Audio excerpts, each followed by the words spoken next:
Welcome to the Lab 5 demo. The first thing we'll need to do today is grab some data from the textbook, and then we'll be using normal probability plots. We'll be calculating some sample statistics, and we'll also be using a normal distribution calculator in StatCrunch. So the first thing we'll do is go to the StatCrunch page, and we will get data sets from the textbook. So we'll be grabbing chapter 7, 7.3, number 12 and 13. I'll start with number 12 here. So what we'll need to do first for this one is graph, and the normal probability plot in StatCrunch is called a QQ plot. So we'll click that, and of course we'll select our data set and do include a correlation statistic, and then you can click compute. Now when you are working with the sample statistics, it's the same as usual: stat, summary stats, columns, and basically what we like to do, they just ask us for the mean and standard deviation of the sample. If you just click hours of TV as your data set, you could just leave all of these on there if you want, or you can click mean and standard deviation. Make sure you don't click standard error, that's different.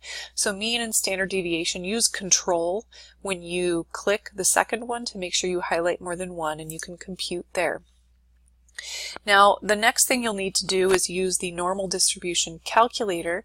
So if we go to Stat Calculators and Normal, here it is, normal, then what we're going to do is plug in the mean and standard deviation that we just found, and parts C, D, and E will be completed using this. So make sure that under options you save each of your results, including with the normal calculator. Make sure you save after each calculation. Save for C, save one for D, and save one for E.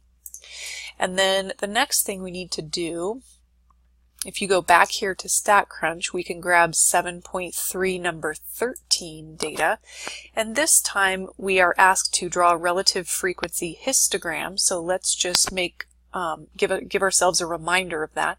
Under Graph, Histogram, let's just remember how we do this. Select the data set. Relative frequency is what we're asked for here, and then the bins, of course, we're given a starting value of 0 and a class width of 20. And so when you do this, you can comment. They'll ask you next to comment on the shape of the distribution, and then part C to draw a normal probability plot to assess the normality of the random variable wait time. So as you go through this process, it doesn't of course ask you to use the use a normal model to approximate this, because as you can see here, it sure doesn't look normal.